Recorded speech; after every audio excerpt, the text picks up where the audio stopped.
Chers amis, bonjour.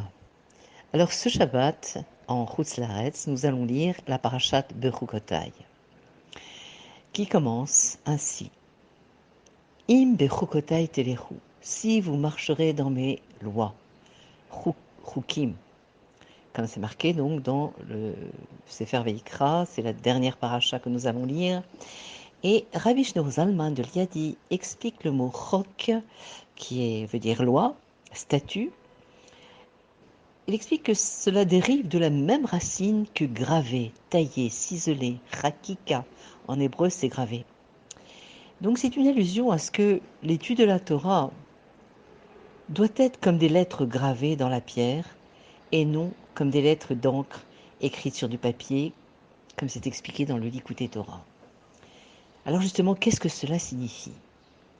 Les lettres et les mots formés d'encre deviennent, à travers l'écriture, inséparablement connectés, unis avec le papier ou le parchemin. Eh bien, cela symbolise le niveau de base de l'étude de la Torah, dans lequel on ne se contente pas de répéter les enseignements de la Torah, mais on se lie avec elle. Il y a un lien qui se fait entre nous et l'étude, puisque l'étude représente la sagesse, la chorma d'Akadosh Baruch Hu.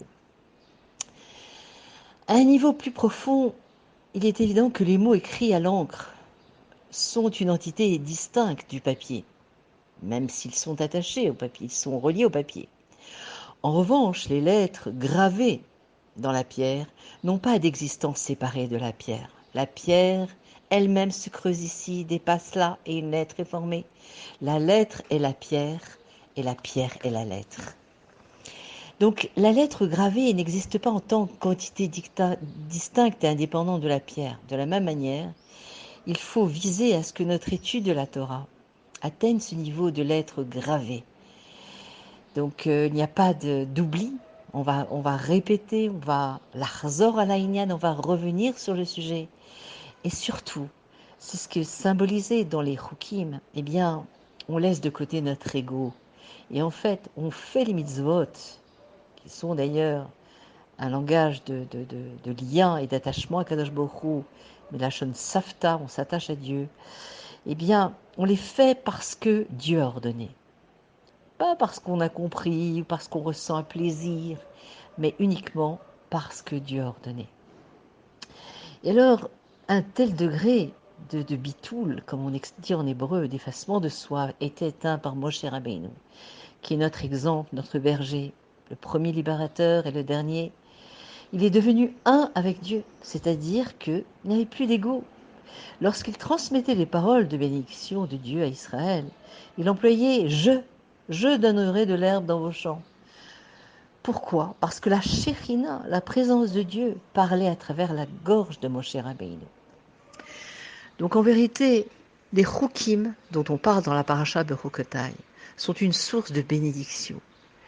Et d'ailleurs, ceci qui est une locution de condition. Si vous faites cela, alors vous aurez les bénédictions. Alors sinon, eh bien, ça sera le contraire, l'inverse des bénédictions que Dieu préserve. Alors il faut savoir qu'en vérité, la source, ce que Dieu nous demande, c'est-à-dire ce hymne, on peut le comprendre comme certains commentateurs d'ailleurs le disent, s'il te plaît, de grâce, marche dans mes voies, marche dans mes statuts, fais mes mitzvot, car tu n'auras que le bien. Et en fait, c'est comme Dieu est notre Père, il sait ce qui est bon pour nous. Il sait exactement ce qui est bon pour nous. On peut donner l'exemple d'une personne qui va chez un médecin et qui lui dit, écoutez, évitez la viande rouge et le vin pendant quelque temps pour votre état de santé, pour améliorer votre état de santé. Et cette personne, bien sûr, ne résiste pas à la tentation de la bonne viande saignante et du vin rouge. Et donc, bien sûr, son état s'est détérioré. Alors, Berouchaniout, spirituellement, c'est exactement la même chose. En vérité, lorsqu'on accomplit on marche dans les voies d'Akadosh Baruch Hu, eh bien, la Hamshacha, c'est-à-dire le flux se répand, puisqu'il y a 613 mitzvot qui sont liés aux 248 membres et 365 vaisseaux. Le flux se répand dans notre corps et il y a une Hamshacha bénéfique. Et on a un bien-être d'être en accord avec nous-mêmes. Et bien sûr, sinon, eh bien, il y a détérioration, il y a ce qu'on peut appeler piroud, donc division, fracture. Et en fait, ça représente bien sûr le galout, l'exil, en nous et à l'extérieur de nous.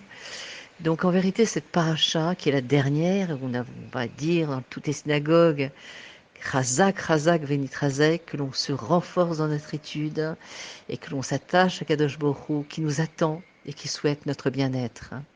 À très bientôt et Shabbat Shalom au Mevorach.